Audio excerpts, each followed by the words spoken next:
Infantry Weapon Postcards number 43.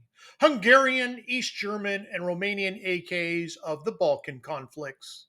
Today is episode 3 of my series on AKs of the Balkan conflicts, and today we're going to explore AKs of the former Warsaw Pact that saw service during the Bosnian conflicts of the early 90s. This isn't an exhaustive list, but rather representative examples with known provenance. I haven't included Polish or Bulgarian rifles, as both countries have had fire sales of their World War III arsenals over the last 30 years, often at the same time that these rifles were surplused, and there wasn't a reliable way to determine their origins. First up, this neat Hungarian AK-63D. We already did an exhaustive video on Hungarian AKs earlier. A link will be in the end screen. But this neat one, obviously via Croatia, has some of the neatest trench art that I have ever seen on an AK rifle. The oddball third pin is from converting the rifle to semi-automatic so that it can be sold as such in some European countries. This one was photographed at an international arms dealer in Austria and later ended up in the collection of a friend in Belgium. Next, a 1985 East German MPI KMS 72 that was more recently surplused. There have been rumors over the years that the unified German government sent aid to the Balkans during the 90s. Or it could have been diverted from another country, as the unified German government was giving away East German AKs to friendly nations that were willing to pay the shipping costs. Also from the DDR, an MPI AKS-74N. While 7.62 by 39 was overwhelmingly the dominant cartridge, 5.45 did see use.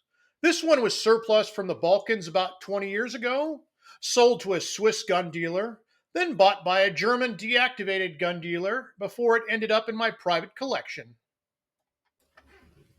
Finally, Romania. I didn't pay as much attention to these as I should have, as 20 years ago, when these were surplus to the German civilian market, the US market was awash with cheap Romanian parts as well. And all of my collecting dollars was going towards Soviet AKMs.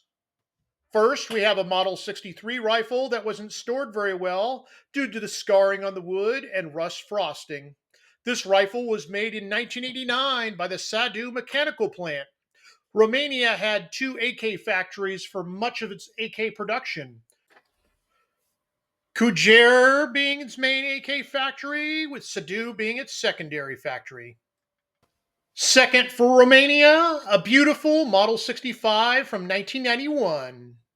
Built in the Kujer factory, this has export selector markings. Note the HR sticker for Croatia.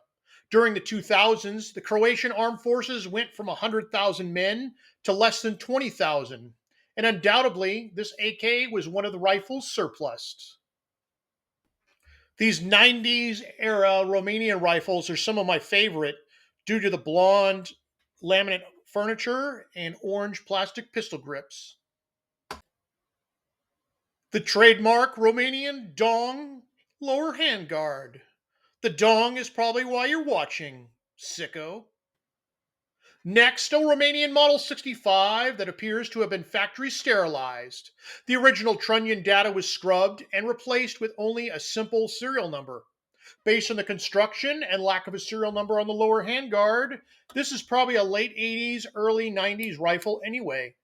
The triangular proof mark near the trunnion markings give it away as a Kujer product.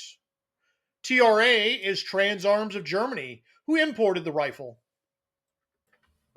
Lastly, we have a couple Romanian Model 89s. The first one is from Kujer, the second from Sadu. A lot of neat, subtle differences between the two, so pay attention. These two don't have 100% known provenance.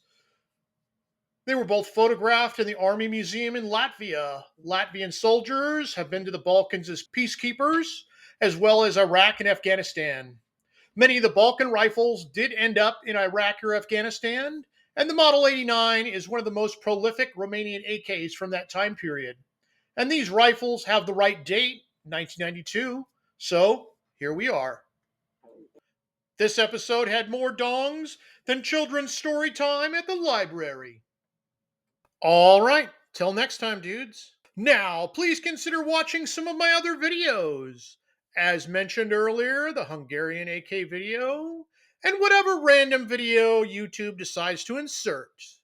You can also help support my work by purchasing some of my books. Purchase links, as always, can be found at www.ak47catalog.com or by searching Amazon. That way, I don't have to beg for money on Patreon while simultaneously showing off my high end gun collection on social media.